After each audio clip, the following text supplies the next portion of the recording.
Good evening, everyone. It's Wednesday. We're live. We're live at 5 up here. I am broadcasting today from Seabrook Beach, New Hampshire, where will be holding my first annual Rise Retreat for the Sisters Who Scale group, September 12th to the 15th. I'm going to talk more about that later. We have a bunch of people coming, and there's a few spots left, so pretty excited about that because everyone that I've been working with, in the past year, 2 years, 3 years, I'm going to get to meet some of you live and in person.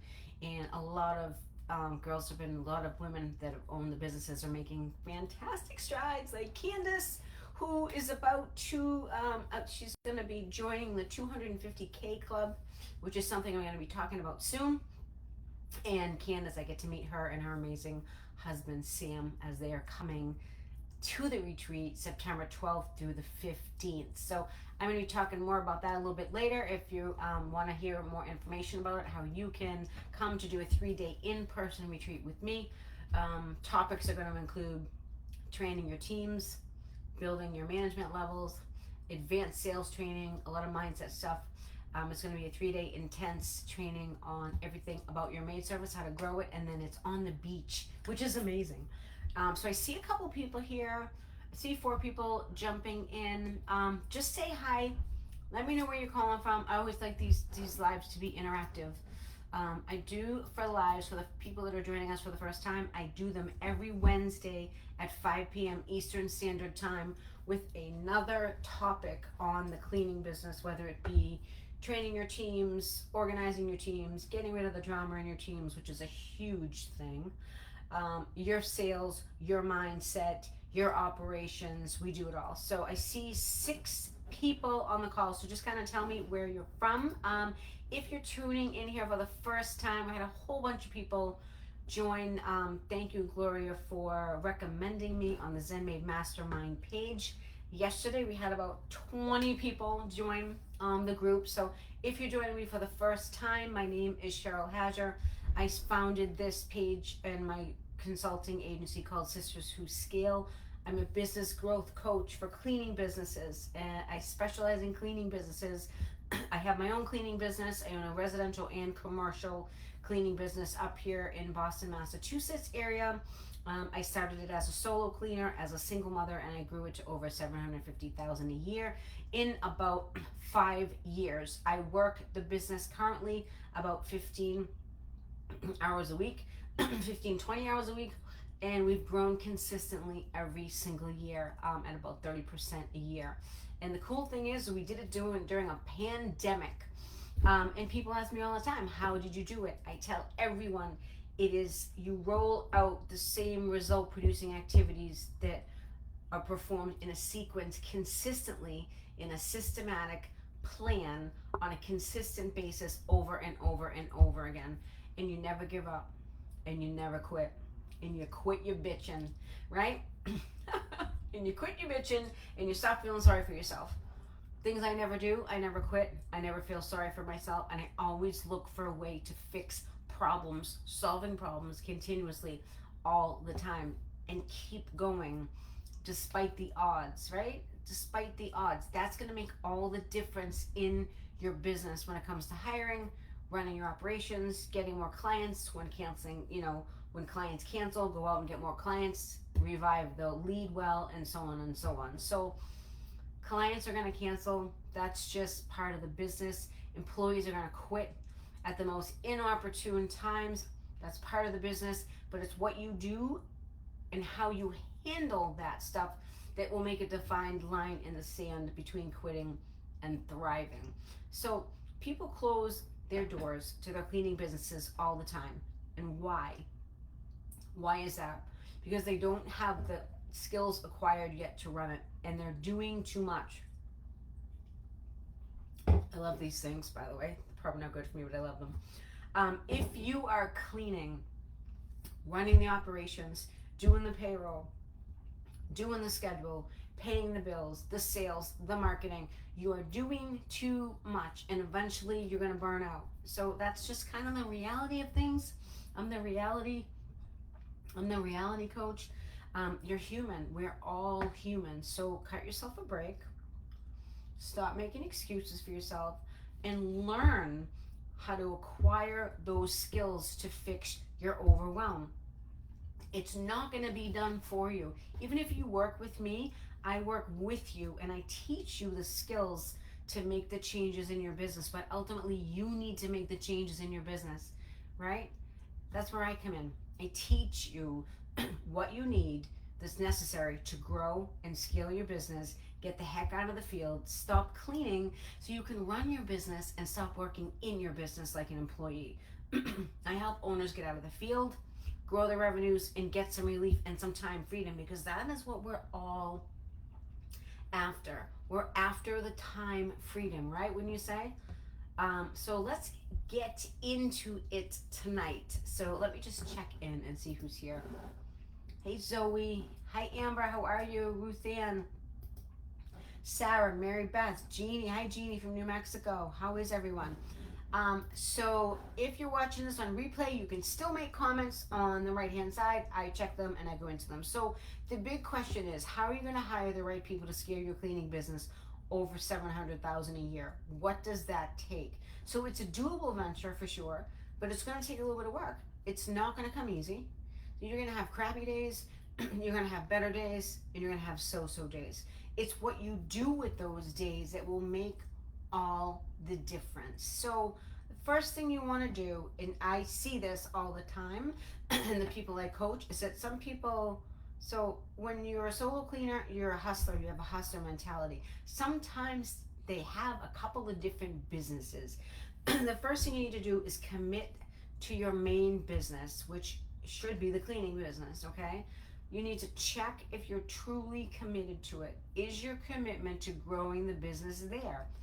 Are you committed to it, or do you have other side hustles? Do you do Pampered Chef? Do you do Arbonne, right? Because that's going to distract from the main goal, which is growing your cleaning business, right? So the first thing you need to do is ditch the side hustle that's not making you money, right? Makes sense? Totally makes sense. And I understand that these side hustles can bring you in a few bucks, but imagine if you focus in on one business, just one. You could probably bring in 5 or more clients a month, maybe more, and then that's way more income than your side hustle is bringing you on a recurring yearly basis. The average bi-weekly makes about 5,000 or so a year. That's just one client. Imagine if you went out and got 10 clients that did that, you're looking at $50,000. That's probably more than your side hustle, right? Right, exactly. That's what I'm kind of saying here. So, what your side hustle is doing is it's distracting you and it's taking up more time where you could be putting into learning how to hire, how to get more clients that will well beyond give you more money than the side hustle and getting a free, like, gifts and stuff like that, right? From Pampered Chef, they give you like so many stuff if you sell this or whatever. It's very time consuming. The MLMs are very time consuming, and usually they don't bring you the rate of return, not even nearly close the cleaning business can do, right? So you have a much better chance of being successful to be a master at one thing, right? You have a much better chance if you put all of your energies into one business. And I know it's tempting because we're entrepreneurs and entrepreneurs are creative and we come up with all these other ideas of how to make money. But the reality is you need to scale and scale well. You need to scale your first business well before you can start another business, right? You see something, I'm like, wow, that could be a great business, but you got to reel yourself back in and calm down, because you need 100% focus on one business at a time to be really successful at it, okay? So commitment to the main cleaning business, cut the other distractions out, put all your energies into this one business. The next thing you're going to do, and it sounds easier said than done, is you have to master your hiring process. So if you want to get great employees, you need to focus on getting great employees. You need to focus on that. You can't half-ass your hiring. Hiring is almost like a whole division of your business. It's not a side thing. It's an ongoing thing. And as you go along and gain more experience, you will understand this next thing that I'm going to say. I want you to remember these three letters, A, B, H. Write that down. What does that stand for? Always be hiring. Always in the back of your mind, even if you don't have an ad up, in the back of your mind, you're looking for your next rock star. Most of the time, you're going to be looking to replace usually one staff member at all times, depending on how big your organization is. If you're above 15 people, 10 or 15 people, you might be looking to replace 2 people. Okay? So if this is the case, then you have to become a master hirer. So I know people coming out of COVID, we said things like people don't want to work. Raise your hands if you have hired employees and you have said this to yourself. I can't find anyone to work. People don't want to work. I know I was saying it in the beginning, but you have to realize that we sound like a bunch of crybabies, right? We sound like a bunch of poor sports, but the reality is the unemployment rate is at an all-time low. Most people are working right now, right? So we all know that everyone has to work in this economy for the most part. They're just probably not, the good ones probably aren't working for you if you're having a hiring problem. That's the big difference. But ask yourself why they aren't working for you, why they aren't applying, why isn't the phone ringing off the hook when you place an ad? Why are people not showing up for the interview? Sometimes this is common. What are you doing or not doing that might be causing this? Maybe you're the reason why people don't want to work for your company, right? People, they have to like their boss, they have to like their coworkers, and they have to like the scope of work. That's why people stay, right? That's why people stay with a company. Now, I never intend to sound harsh or offensive. That's never my intention. Never the case with me. But what I am here to do is I'm here to teach you to look inward first. Stop looking outward. Stop blaming outside external forces, right? Stop making excuses, because all you're doing is when you make excuses, you're prolonging your success, because you're not going out and actively seeking the answers to fix the problems, right? You're not actively going out to fix it. So, those people who just want to be like with a bunch of other negative people, that they blame outside forces and their reasons for their mediocrity. Don't be that person. Be the person that looks inward first. See if the solution is inward. Chances are 75-80% chance the solution is inward. You could do something or change something that's going to result in a different outcome, right? Does this make sense? Right. There's plenty of people out there that have families to support. There's a ton of single mothers.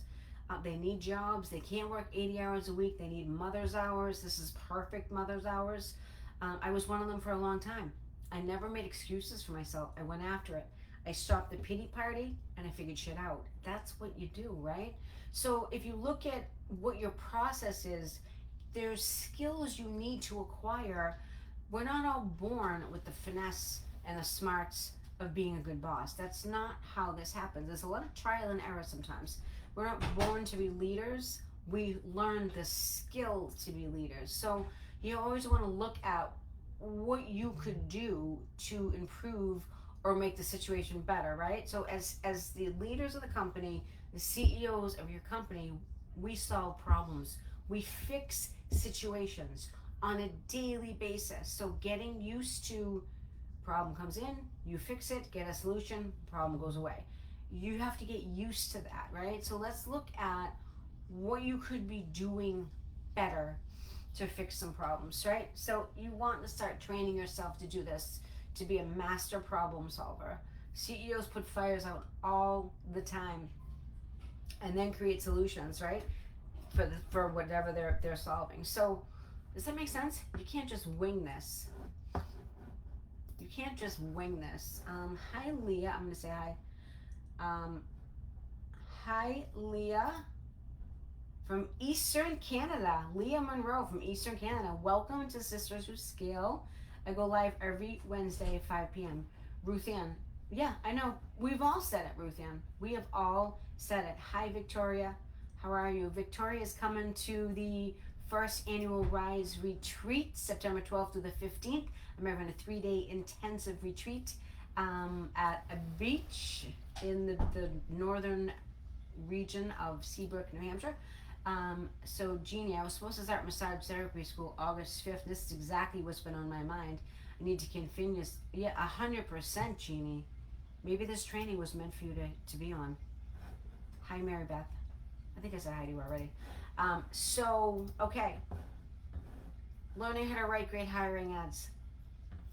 The first point of contact that an applicant has with your company is your ad. So what do your ads look like? What are you saying in your ad? Is it boring? Does it make the reader not want to continue on? Or is it engaging? Is it well thought out? Or is it just vanilla, like looking for part-time cleaners, blah, blah, blah, blah, blah, right? What the benefits are to working for you. Do you answer them when you're in, conversation? Do you answer them with a cheery attitude? Do you use exclamations in your ad? I use exclamations in my ad. I make my energy stand off the page so they know, and I'm looking for them to give me the energy back, right? So we don't need slow, loafy people applying because they're not going to be able to do this job, right? They're not going to be able to do this job. You and I know you need a lot of energy to do this job. So I'm going to give you an example. So Rachel, I don't think she's on the call tonight, but Rachel, one of my students is on the drop them off. She placed her ad on Indeed. She was, I think she was hiring just by Facebook before. We worked together on the verbiage for her ad, the right things to say that would attract better people to her company. And within about 2 days, she got over 100 applicants. She couldn't believe it, right? She couldn't believe it. There's a lot of weeding out. You got to weed through people, but your ad is a sales pitch for the right employees. And this is how you need to think about this. You're looking for the right candidates to raise their hand and say, hey, this looks like an interesting and fun job. You have to make the ad look fun so they want to come work with you, right? You don't want to sound boring in your communication because all these things matter. So when I'm messaging them, like I said, I use exclamations. I tell them I'm looking forward to meeting them. I treat them with respect right out of the gate. And this is a test to see how they respond. So if they don't respond in a similar fashion with completed sentences, or if they answer me with hey or something like that, I usually don't set up the interview because I'm looking for the right type of personality, right, for this person. Does that make sense? So is your ad full of details so the applicant knows exactly what the job entails? Like, you can make a cleaning position sound very glamorous if you're creative enough. So think of it like this, like you have an ad up, but you're competing against other cleaning companies, your competitors, like the bigger companies, like the Maids, the Cleaning Authority, Maid Pro, Two Maids and a Mop, right? There's a whole bunch of companies out there. These companies have people that are designated to help people writing their ads out there and competing for the same talent, right? So there are rock star cleaners out there, people who love to clean. I hear it all the time when I interview. So your job as a leader is to go out and find those rock stars. It's your job to find them because they're out there. You just may not have been writing an ad that was good enough to attract them, okay? Who here has trouble writing ads? Show of hands if you have trouble writing ads. I'm just curious so I know. I cover this whole thing in depth in the accelerator program, and people that are in the program or have worked with me in the past can tell you that when we change their ads, they get a better result. Because you can't just throw anything up there, right? So developing the skill of writing great ads for your company is big. Even if you're using ChatGPT, you can't make it sound vanilla. And a lot of things that come out of ChatGPT sound vanilla. So you have to change that and make it sound better, right? Makes sense? Another thing, a great thing that you always need to be thinking of is, do you provide advancement or opportunities for staff to grow with your company? Do you talk about this in the ad? This should be in the ad. Do you talk about it in the interview? Another time you can mention it in the ad, you can mention it in the interview, because you're always looking for your next team lead. You're looking for your next team leader, your team trainer. If you're on a larger scale, like over, 400,000 or 500,000, your quality control manager, You want to attract people that want to grow with your company. You don't want fly-by-night people that say, oh, I just need a job. If anyone says, I just need a job, don't hire them. I will kill you if you hire them. Do not hire them if they say, I just need a job, I just need a paycheck. Those are not the right people. So this language needs to go into your ad. And you want to remember that you don't want to be vague, right? You need to call out exactly who you want to hire. Almost like you should be building a perfect employee profile, right? Almost. Once you do this, then you write the ad with all of these things that you want out of an employee, right? Does that make sense? Totally, right? Okay. Do you want honesty and integrity? Do you want reliability? Of course you do. We all do. Do you want someone that's customer service detailed? Yes, because you want them to talk to your clients when they're in the house, right? Do you want them to be punctual? Yes. Do you want them to love to clean? Obviously, right? These are all things that you want to have, okay? So I'm gonna check in and see if people are getting this. Okay. Hey Virginia, how are you? Laura, you made it. Loafy. Do you like that word, Jeannie? Loafy? Loafy just means like lazy, right? Like loafy, they just sit around. They don't have energy. They don't want to move around, right? Virginia's not good at marketing. Well, I can help you with that. The word of the day is loafy. The word of the day is loafy, Jeannie. So everything you want in your perfect employee, you need to ask for in the ad. So that person, you're calling that person out to press send resume, right? Like I said before, my tip for you is to never hire someone that just needs a job or just needs a paycheck. I need to work right away. You know what I mean? You don't want that. You really want someone that you can retain, and how you retain them is they grow with your company. So that's what you're calling out, okay? So these levels of management is what is going to give you your time freedom. When you get the team leads, the trainers, the supervisors, they're going to give you your freedom. They're going to get you out of the field, okay?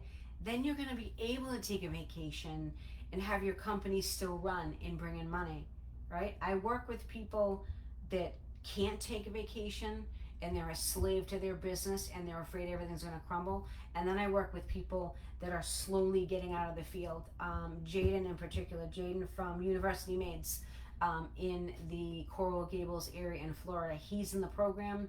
He just went to Illinois on vacation for a week. His teams ran without him being in the state. That's power. That is power if you can get that to happen, right? That is power.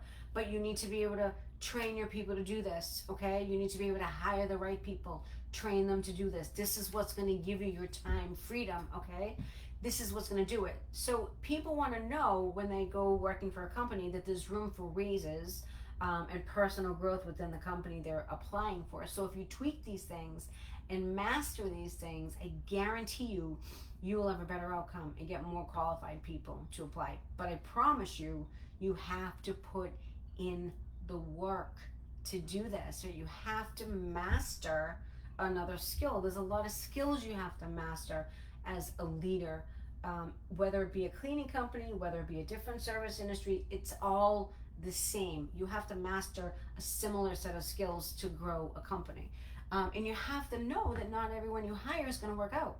You're going to just get used to this fact, and don't let it bother you when someone quits, and move on. You're going to have weird interviews when people show up in their slides and their slippers, or show up late, or say that they're in the ER and they lied to you or something like that. But you have to, it is your job to go out and find the diamonds, and they're out there, okay? And it's all in the way that you react to, because if you react all crazy and you go like up and down and on this emotional roller coaster, it's going to take a toll on you. And that's why people quit. They quit the business because they let all this stuff get to them, which is what you don't want to do. Most of your successful business owners know how to roll with the punches, but they keep going, and that's the difference, right? That's the difference. So those of you that have employees, And so you're a boss, you're a leader. Tell me, do you think you're a good boss? Raise your hand and say yes if you think you're a good boss. Tell me why. Tell me why you think you're a good boss. People that have employees, tell me why you think you're a good boss. I want to know what people say. I'll get back to this. So, do you put the needs of the employees at the top of your list? It's got to be up there. It's got to be up there with the top of the clients, right? It has to be clients and employees have to be similar. They have to be, almost equal, right? Have to be almost equal. Do you have patience? Are you understanding to things? Do you have tolerance? Are you motivating? Are you encouraging? These are things that a boss needs to have, right? A boss needs to have. And it's always hard to look inward, right? I get that. It's one of the most difficult things you're ever going to have to do, but it's the only way you improve. You have to be friendly, almost like a parent to a child. You have to be friendly and stern and commanding at the same time. You have to do things that make them respect you because you have to give them direction and guidance. Employees are looking to be led. They're not looking to make crazy decisions on their own. That's your job. Employees are looking to be led, have a structure in place. And that's one of the reasons why people will leave your company, because there's not a structure in place. So if they see that you don't have control over your business, they're going to quit. They're going to quit and they're going to work for someone else. And that's the truth, right? That is the truth. So if you're always joking around with them and meeting them on their level all the time, this could eventually backfire on you. You have to remember you're not their friend, you're their boss. There's a difference. There is a difference in that. It's like I said, it's kind of like being a parent. You're not your child's friend, you're their parent, and parents give guidance and sometimes have to discipline them, and that's not fun, but you have to do it anyways because you can't let them walk all over you.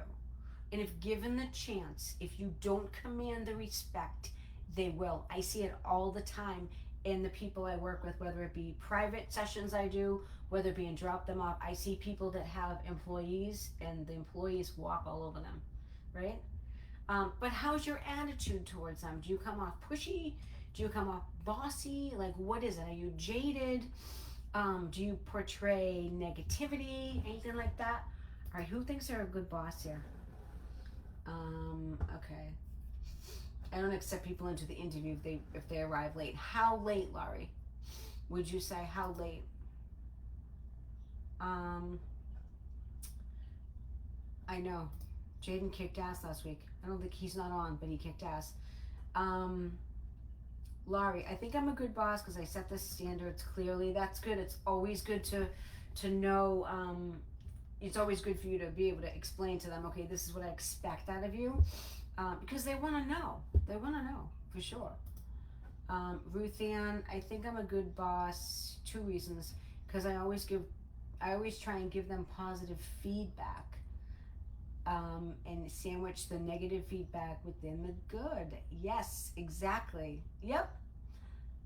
She also says, Ruth Ann also says, because I'm a mother, for the most part, my cleaners are moms, have chaotic schedules. This job works well for them. If the interview is at 9 a.m. and they aren't here by 9 a.m., they're late. I mean, traditionally, you want people that obviously show up on time, but if they say, hey, I'm running a couple minutes late, I give them grace. But I mean, for the most part, the people that usually work out are the people that show up on time anyways. That's usually how it is. But okay, let's see if anyone else says. Anyone else think they're a good boss? If you're on replay and you have a staff, you can answer. It's okay. Leah Monroe from Eastern Canada, if you're still on, do you have staff or are you solo? Just asking if you're still on. Let's see who else is on. Yep. Okay. So getting back to the training. So I was saying, are you jaded? Do you portray any negativity? Is it coming out where they're actually feeling that, right? Or are you a glass half full or a glass half empty person? Are you a what now person or a what next person? Right? This is when something bad happens, you just expect the rest bad happen. So like an example of that would someone would say, "Oh, what next? Oh, what else is going to happen?" That's a glass half empty person, right? I hate that. I'm a glass half full person. I always want to wake up in the morning and I always want to be like, okay, what good is going to happen today? And if you do this, you're going to change your mindset. You totally change your mindset. If you are a glass half empty, your employees are going to pick up on this, right? They can feel this negative energy. I'm telling you. So if you're running around with all this pent up negative energy, like I'm a jaded boss energy, I'm pissed off, or whatever, they can pick up on that and they're not going to want to come in, right? You can't do this because you're going to drive people away. You may not even realize that you're doing it, right? You always want to be a cheery person when they come on the door. Whatever's going on in your life, don't tell them. It's none of their business. It's none of their business to know if you're going on vacation, if you're having a baby, or whatever. It's none of their business to know that. You need to keep a distance between yourself and your employees. That is like crucial, right? Because they can pick up on the energy. So you can't do this, like I said, because you'll drive people away. You'll drive them away in the interview. You'll drive them away when they're working for you, and they're going to go find another job, right? Is this making sense? Let me check in. Oh, Leah's here. You do have staff. All right, tell us about your staff. I've always made them a priority, working on putting better systems in place for them in making my onboarding much more organized. And how has that been working out? I bet it's been working out better for you. I bet it's been working out better for you. I bet it has. You need organization, ladies. You need structure. You need organization in your business. You can't be running by the seat of your pants. You can't be winging your business. You have to have the skills. You need to learn the skills, learn the pitfalls, because if you learn the pitfalls, you can avoid the pitfalls, right? And that's a lot of what I do, in the Drop Them Off program, is that I help people avoid the pitfalls, scale their business faster, grow their revenues, and get out of their own head. Because half the time, you're the problem. Half the time, you just haven't, you're doing something or you're not doing something that's affecting your business in a negative way and causing the external things to happen, right? So if you are struggling with your hiring and you're not on the Drop Them Out program yet, we should chat. I always just set up a strategy call. It's a Zoom call. And then I just see what's going on with you in your business, see where the struggle is, see where the disconnect is, and I'm like a guide to fix your problems, okay? My clients are getting phenomenal results. They're learning how to hire, they're learning how to react better, they're learning how to calm their energies, which is half the problem, and they're learning how to become better leaders, right? And most importantly, they're understanding how employees think. Because employees think different than we do, right? We're entrepreneurs. They're employees. They think different.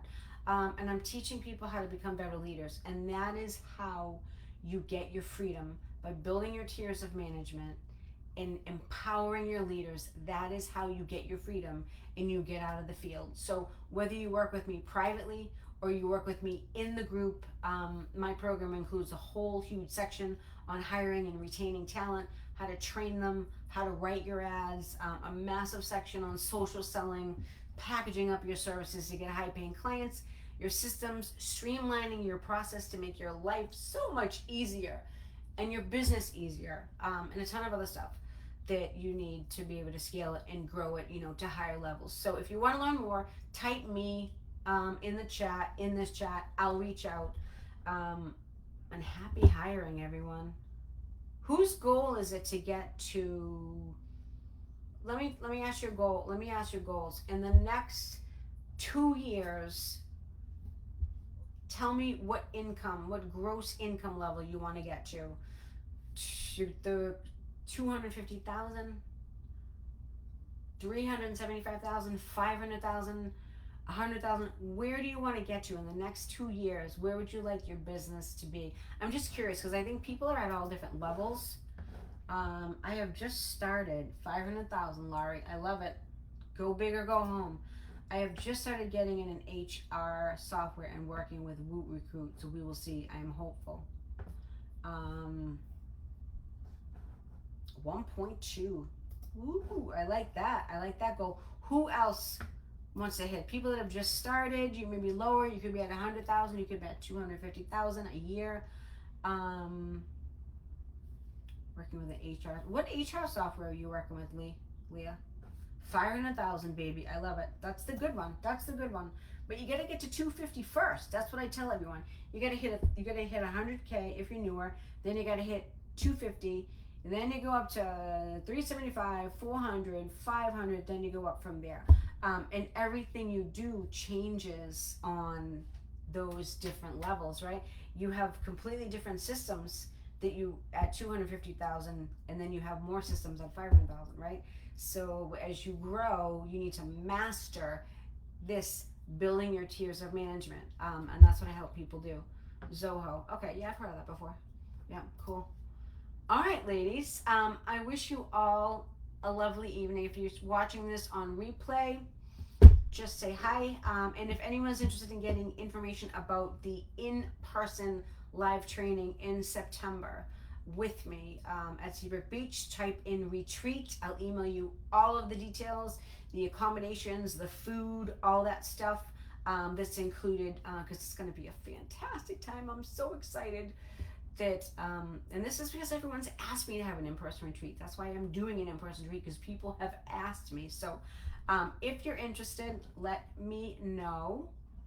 Yeah, Laurie and Leah, I think you guys are in the same area. You're both in Canada. So Leah, I'll email you more information. It was so awesome to see you all on Wednesday live at 5. And I will see you all soon. All right, have a great evening. Bye.